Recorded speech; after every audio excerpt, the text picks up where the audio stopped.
भूगम खमा गणिसा मोतियों से महंगे आदरणीय हमारे राष्ट्रीय अध्यक्ष सुभाष जी लांबा और अकबर के 9 रत्नों में से एक रत्न का पुनर्जन्म हमारे महासचिव श्रीमान श्री कुमार जी सर और हमारे कुबेर श्रीकांत जी सर और 21वीं सदी की झांसी की रानी हमारी बहन श्रीमती ठाकुर में संगीता ठाकुर में एवं हिंदुस्तान और हमारे 2 बजरंग बली के अवतार महावीर शर्मा और महावीर सियाग सर साक्षात आपके साथ विराजे। इसी के साथ हिंदुस्तान के कोने कोने से आए हुए मेरे अनमोल रतन आप सभी का जिलों की इस नगरी में आपका हार्दिक स्वागत अभिनंदन है। अब मैं अपनी बात शुरू करने से पहले कुछ पंक्तियों से अपनी बात शुरू करूंगी।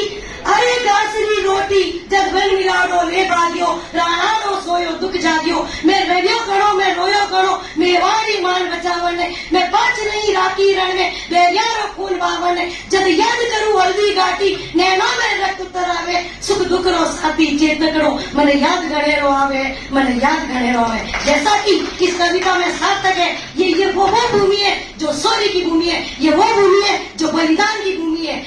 जिलों की नगरी तो है ही लेकिन जहाँ आप विराजमान है ये शौर्य की भूमि है, बलिदान की भूमि है। इसके साथ ही ये हमें ये पंक्तियां कहती है कि आप अपने संघर्ष के लिए लड़े। महाराणा प्रताप वो महाराणा था जो अंतिम समय तक अकबर से लड़ता रहा और अकबर को घुटने टिका दिए लेकिन वो झुका नहीं और हमारी मेवाड़ को बचाया। इसी तरह मैं बात करना चाहूंगी यहाँ पर इसी मेवाड़ की एक नारी शक्ति महारानी कर्णावती, महारानी जो हाडी की रानी थी जिसने अपने पति को राष्ट्र धर्म सिखाने के लिए अपना सिर काट के दे दिया और कहा जा तू अपना राष्ट्र धर्म निका।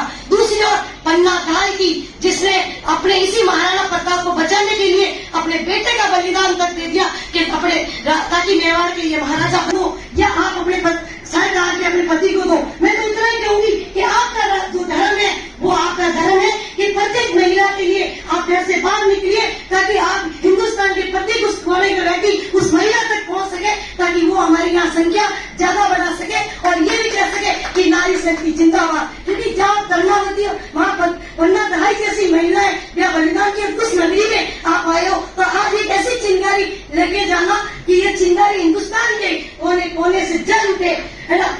1857 की जो क्रांति का आगाज हुआ था वो कहीं से चिंगारी उठी थी और अब जो 20 मई की जो चिंगारी उठेगी वो हमारे यहाँ उदयपुर से उठेगी। वो 20 मई की चिंगारी एक ऐसी चिंगारी होगी जो हिंदुस्तान के कोने कोने में जाकर जलेगी। मैं बात करना चाहती हूँ, मैं महादेवी वर्मा की कुछ पंक्तियां भी मुझे इस समय याद आती है जो महादेवी वर्मा ने कहा था कि अबला तेरी यही कहानी आंचल में है दूध आंखों में पानी।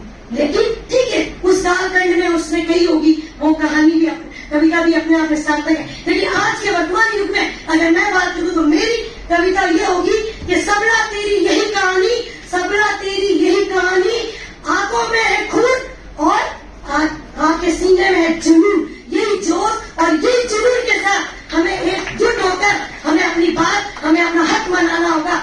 देखिए हमें अपना हक लेने के लिए लड़ना होगा, नहीं तो यहाँ मंच से कोई बोलने नहीं देगा। आपको खुद को अपना अधिकार लेना होगा। मैं बात करूंगी अब अपने मेन मुद्दे पर आके हमारी माननीय मंच से मैं कहना चाहूंगी वर्तमान में हमारी सरकार जो है इतनी तानाशाही सरकार हो गई है कि हम कर्मचारी डरने लगे हैं। इसका महत्वपूर्ण मुद्दा फिलहाल हमारे कर्मचारी 2 कर्मचारी जिनको सस्पेंड कर दिया गया आज भी वो सस्पेंड है। लेकिन ये कुछ सस्पेंड हो क्योंकि एक माननीय मंत्री जो हमारे मंत्री है उन्होंने अभद्र हमारे महिलाओं पर एक टिप्पणी की थी कि महिलाओं पर इतनी अभद्र टिप्पणी की कि मैं यहाँ बोल नहीं सकती।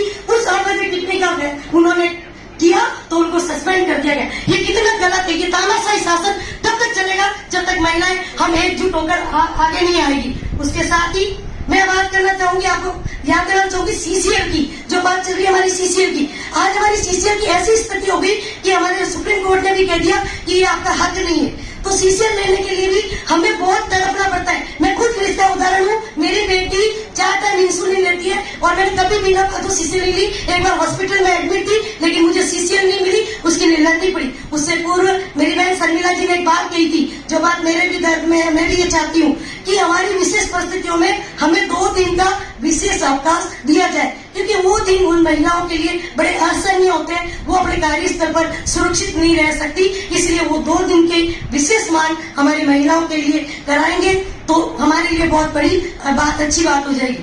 अंत में मैं यही कहूंगी कि खुद को कर बुलंद इतना कि खुदा भी पूछे तुझे हर तकदीर के पीछे रजा तेरी क्या है, रजा तेरी क्या है। अब कर्मचारियों के लिए एक हो जाओ अत्याचार के खिलाफ, एक हो जाओ अत्याचार के खिलाफ, जुल्म और भ्रष्टाचार के खिलाफ। जो करती है शोषण कर्मचारियों का, उठे आवाज उस सरकार के खिलाफ, उठे आवाज उस सरकार के खिलाफ। इनकलाब जिंदाबाद।